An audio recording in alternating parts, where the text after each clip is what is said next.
Today we're going to be discussing some Asia Pacific digital customer trends, and in a very short space of time, so a very consolidated version. And I'll be mentioning a couple different markets within the region as well. So I tried to keep it as broad as possible, but we all kind of know that consumers' digital expectations have risen exponentially, and brands today are obviously facing their biggest challenge yet of not only balancing customers' desires for personalized interactions, but also having to fiercely protect customer privacy. So customers love unique, tailored experiences, but brands can't create those without the data. So today we're going to explore how some of those expectations have changed and evolved within the Asia Pacific region and what we can do to meet those as well. I tried to distill it into three main themes. I think no one can deny that there's been a digital acceleration that's been brought about by the pandemic. And I think some of the stats we saw earlier that were shared are super relevant to that as well and demonstrate that perfectly. I think those who were never online before are now navigating the online world with a lot more confidence. So there's that broader pool of people. Secondly, consumers are increasingly skeptical with regard to privacy and in particular privacy of their data.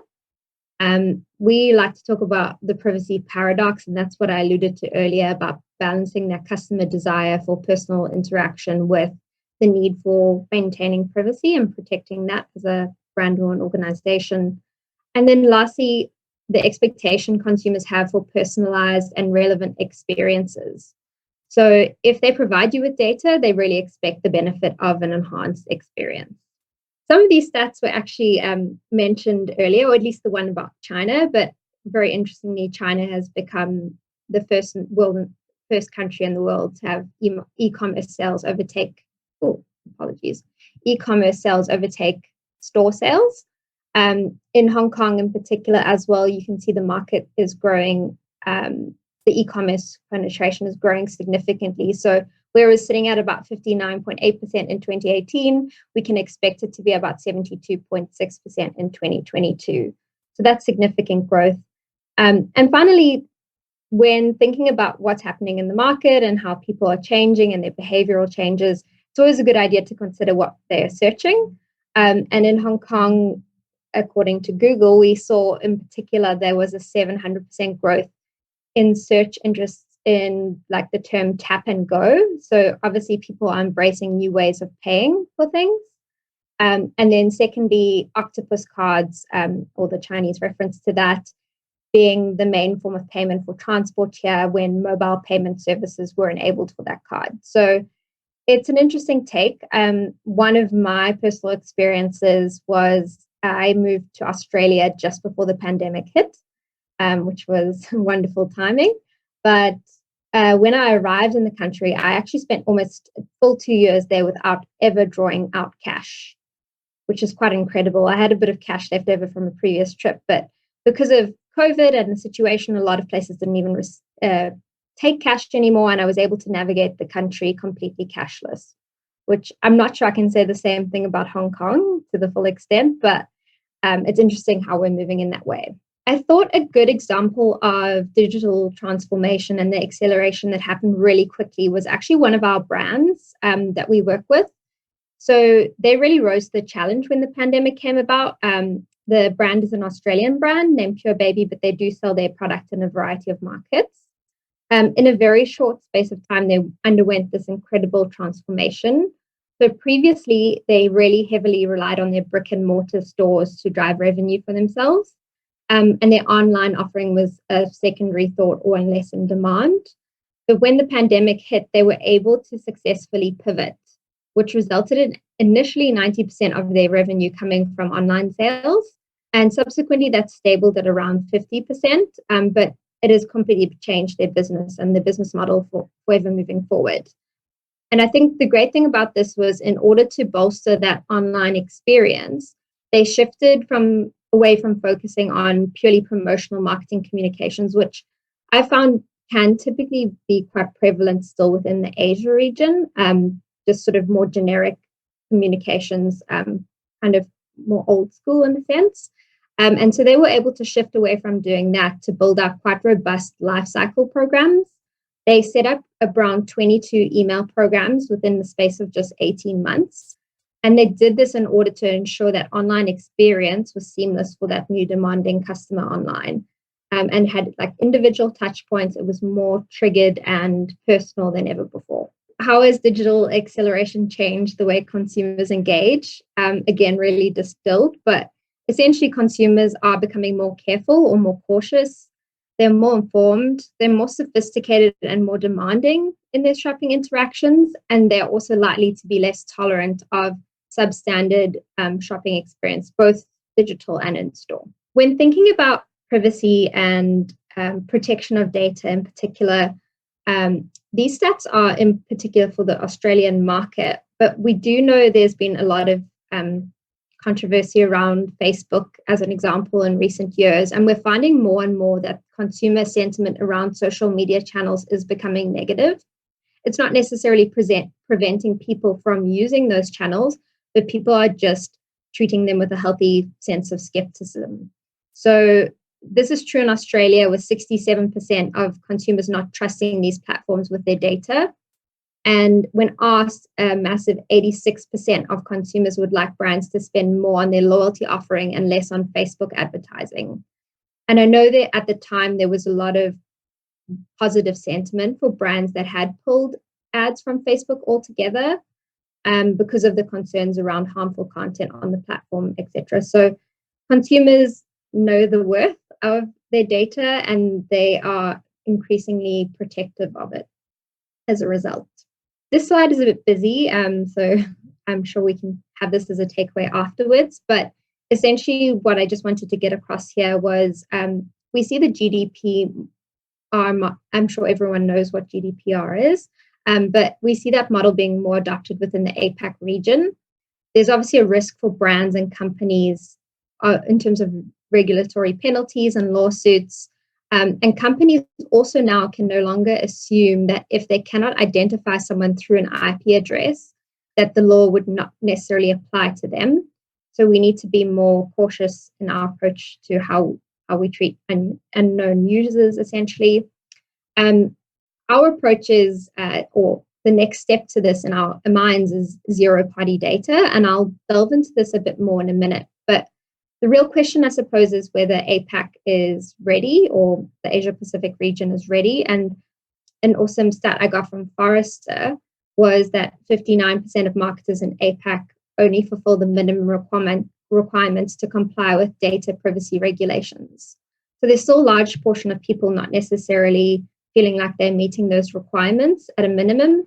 And then consumer expectations go even beyond those minimum requirements. So how do we meet that, and how do we meet them in a place that keeps them happy and comfortable? For those who don't know, Tim Cook, CEO of Apple, I just thought he really put it well. Technology does not need vast troves of personal data stitched together across dozens of websites and apps in order to succeed. Advertising existed and thrived for decades without it. And then more importantly, I think if a business is built on misleading users, on data exploitation, on choices that are no choices at all, then it does not deserve our praise. It deserves reform. So essentially what this speaks to is business owners and marketers cannot simply get away with what they've done in the past. And I think what we've seen in particular from Apple too is an introduction of Apple's mail privacy protection functionality that came into play around September last year, although a lot of the clients I've worked with have felt the impact more so this year.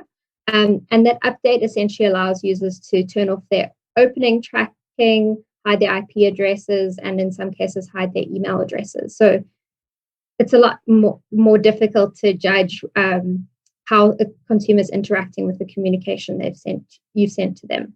This is just a little fun take or play on words that we normally speak about, but something our business has discussed for a long time and has seen coming is essentially the death of the cookie.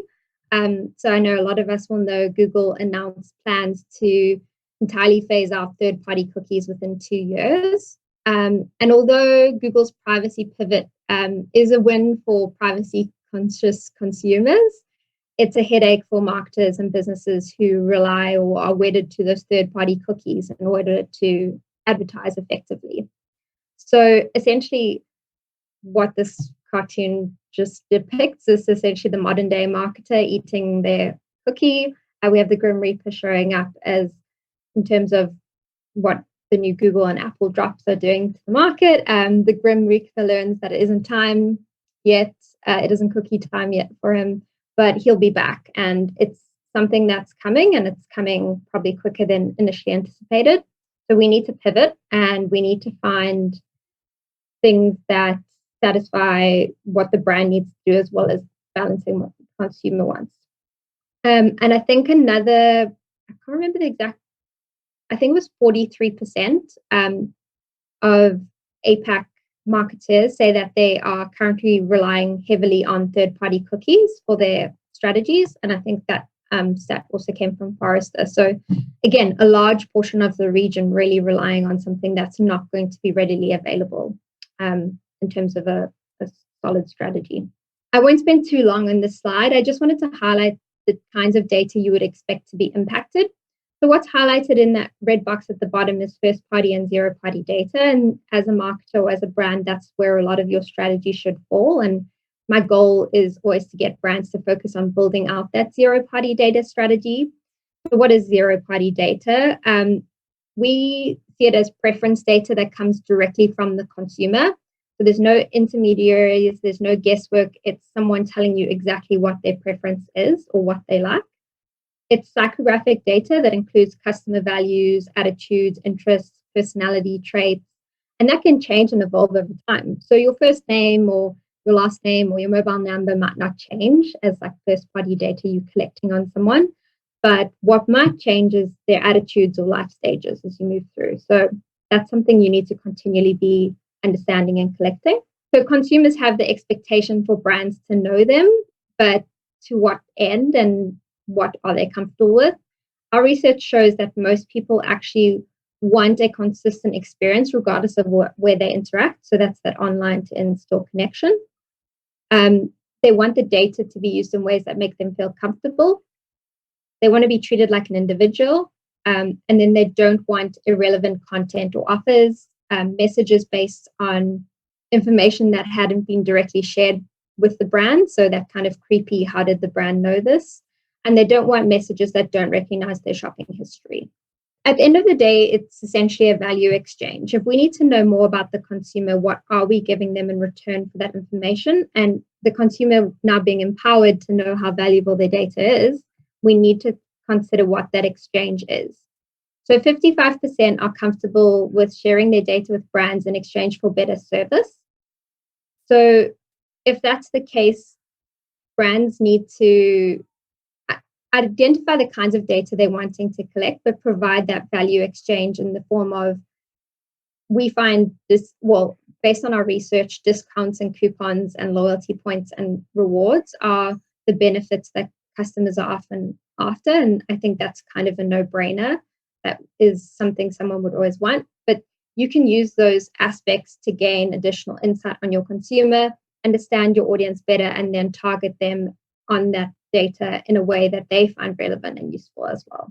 Just in concluding, consumers have quite high expectations for brands, and essentially one misstep or one bad experience and they will go elsewhere because the options are much broader now with the online space. So marketers are struggling to meet the needs of consumers and their various demands within their limited strategies and tactics they have today. So to market to an individual with authenticity, relevance, accuracy requires new capabilities or a new way of thinking.